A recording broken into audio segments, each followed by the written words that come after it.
11:17 de la mañana, ya se viene Carolina. Y yo te quiero contar, Mariano, mejor dicho, te quiero pasar un pique, que es el punto para cargar nafta y ya de paso comprar algo deli para comer. Te estoy hablando de la estación de Rivera y Propios. Te atienden rapidísimo, con buena onda y además tienen unos muffins riquísimos de verdad. Pasás y en un segundo tenés todo, Mariano, autocargado y merienda. O, ¿por qué no? Desayuno express. ¿Dónde entonces? Hay en Rivera y Propios.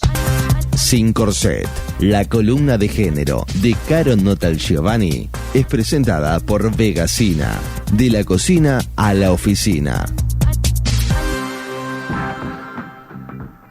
Caro, querida, ¿cómo te va? ¿Cómo andan? Bienvenida. Bueno, muchas gracias. Hoy vamos a leer la columna de género Grandes Maricas de la Historia. Primero, ¿de quién es este libro? Este libro es de un escritor que se llama Álvaro San Juan, que es español, que además es homosexual.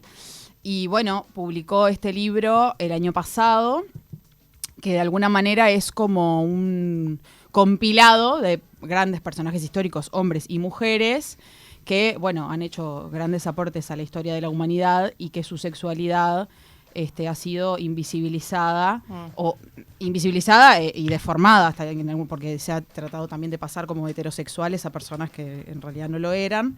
Y bueno, y él de alguna manera lo que busca...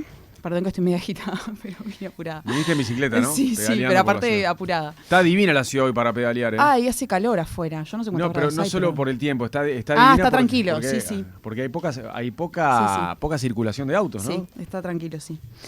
Cuando el tránsito baja es ideal para los ciclistas en Montevideo. Sí.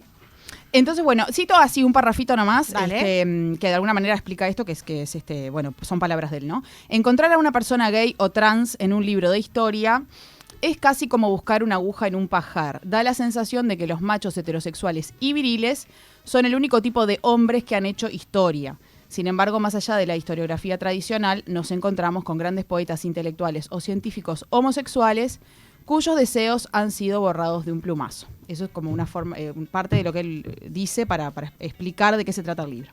Entonces, ¿qué pasa? Yo no leí el libro. Sí leí algunas entrevistas que él dio hablando del tema, pero él tiene además toda una serie de podcasts donde desarrolla cada uno de esos personajes y ahí fue donde yo me metí. Y hoy vamos a hablar de algunos de ellos porque son un montón en realidad. Y vamos a arrancar con James Dean. Rebelde sin causa. Que falleció muy joven. Yo esto no lo sabía o no lo recordaba. O sea, sí sabía que era joven, pero no tan joven, 24 años, cuando falleció en un accidente. Ya era un galán a esa edad. Estaba así, y en realidad su carrera fue muy corta, porque entre que empezó su carrera y filmó algunas películas, después falleció como ahí, en el clímax de su fama. Muy joven. Y bueno, su infancia difícil, ¿no? Porque su mamá falleció siendo él niño y su papá lo mandó a vivir con un cura que resultó ser un cura pederasta que abusó de él en la adolescencia. Esto lo contó Elizabeth Taylor, ellos eran grandes confidentes, contemporáneos fueron, y ella pidió que, digamos, esto fue una confesión de ella, que pidió que no se revelara hasta después de su propia muerte, ¿no? Entonces, cuando fallece Elizabeth Taylor, esto sale a la luz. ¿Qué pasa? Fallece James Dean y claro, fallece en esa cumbre, ¿no? Como de macho heterosexual, ¿no? Sex symbol. Y eso fue lo que, de alguna forma, o sea, pensemos en el Hollywood de los años, de mediados de los años 90, de mediados de la década del siglo XX. ¿Está bien, no? Sí, siglo XX.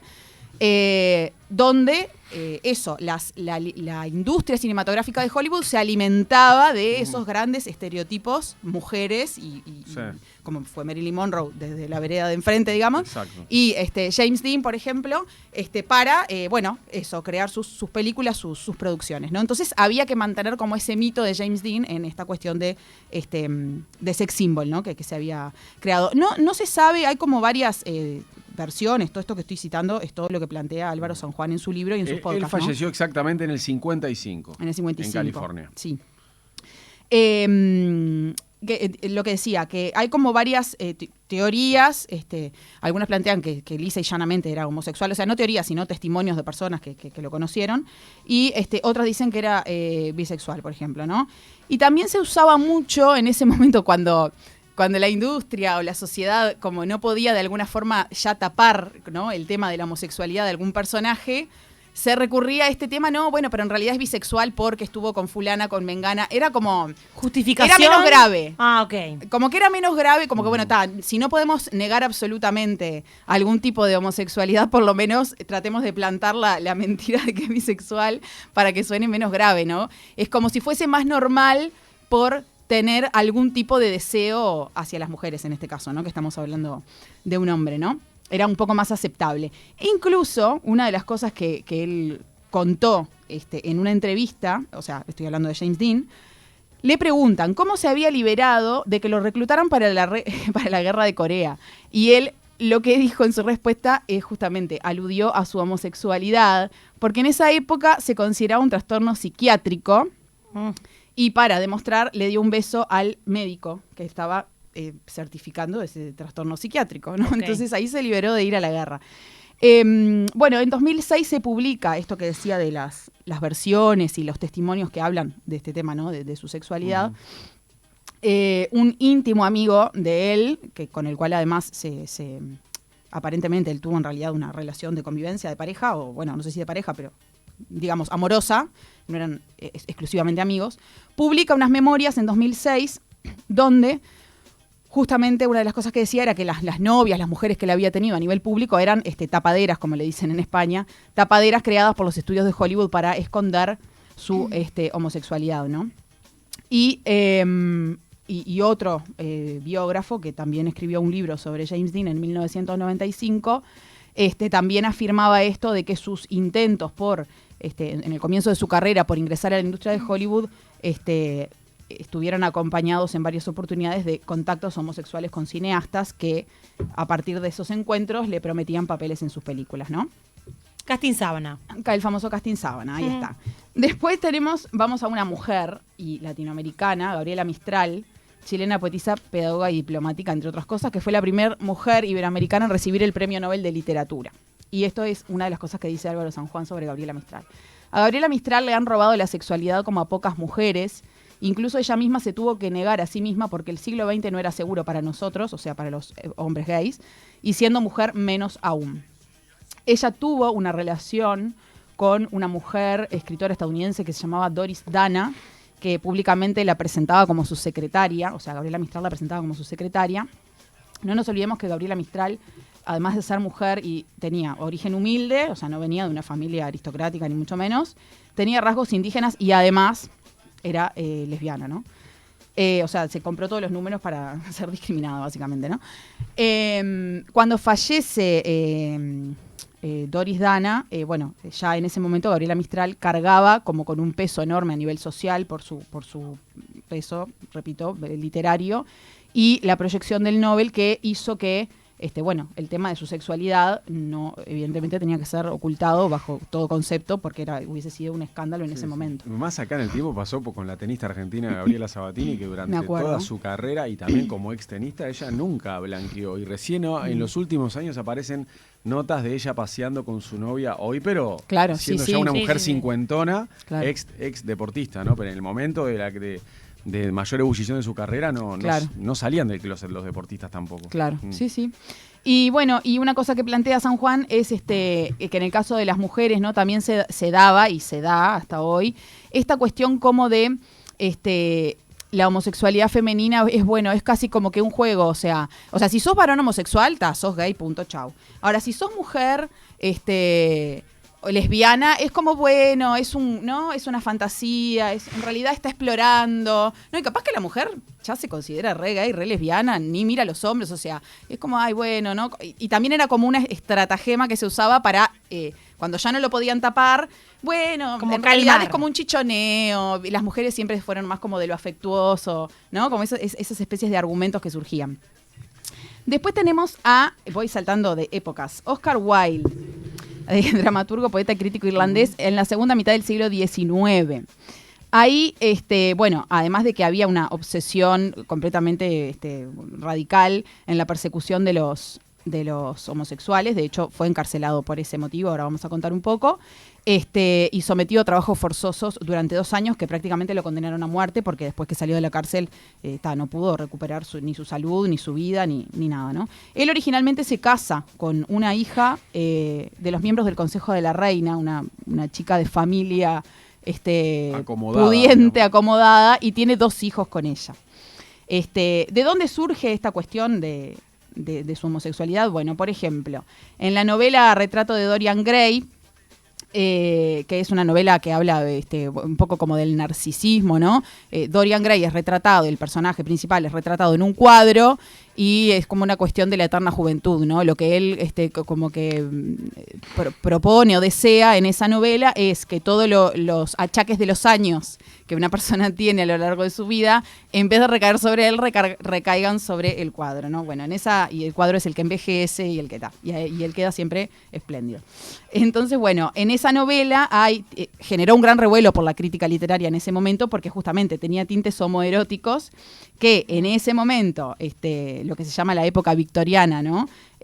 Cuando el libro se publicó, de alguna manera fue interpretado como que esas escenas eran reflejo de la propia vida de Wilde, ¿no? Después, también lo que ocurrió es que él se enamora literalmente de un joven que le presentan, un lord, y tienen una relación amorosa donde además este chico lo introduce en el mundo de la prostitución homosexual masculina de Londres, clandestina obviamente.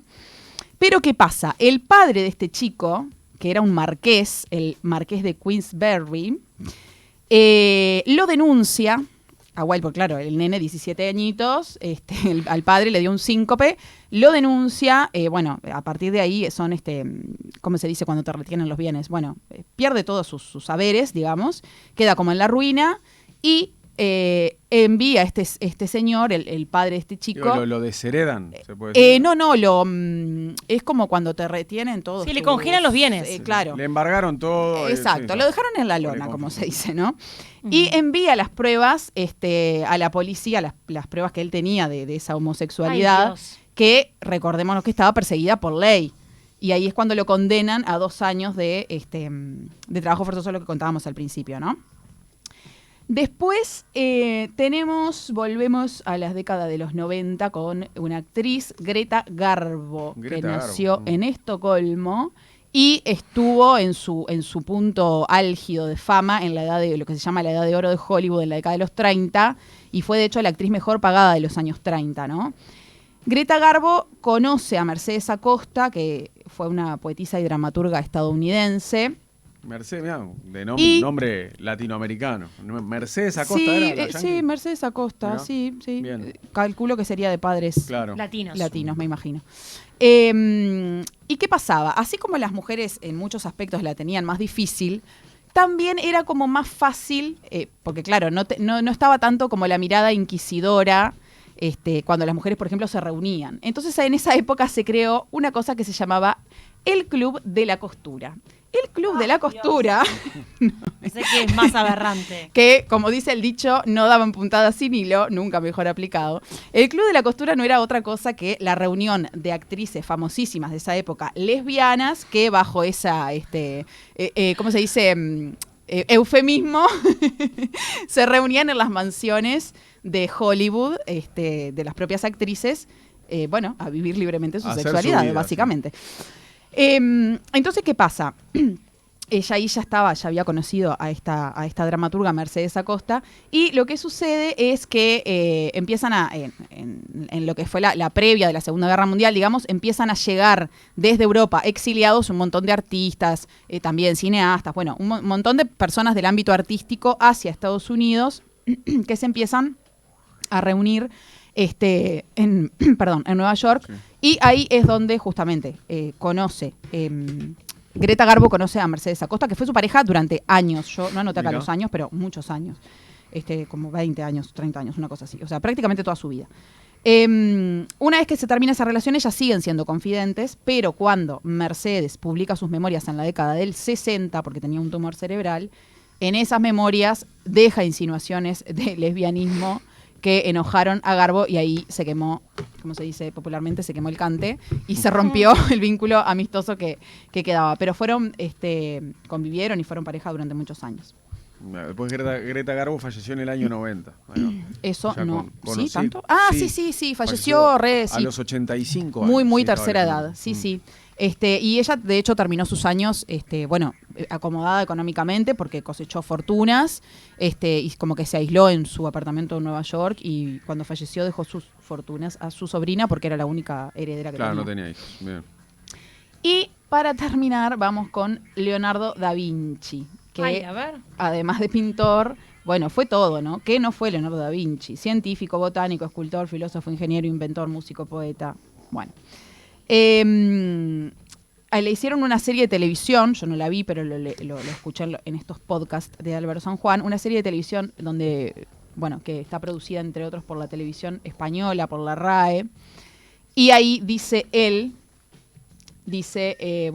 una serie sobre su vida, donde hay un semi borrado de su homosexualidad, dice él, ¿no?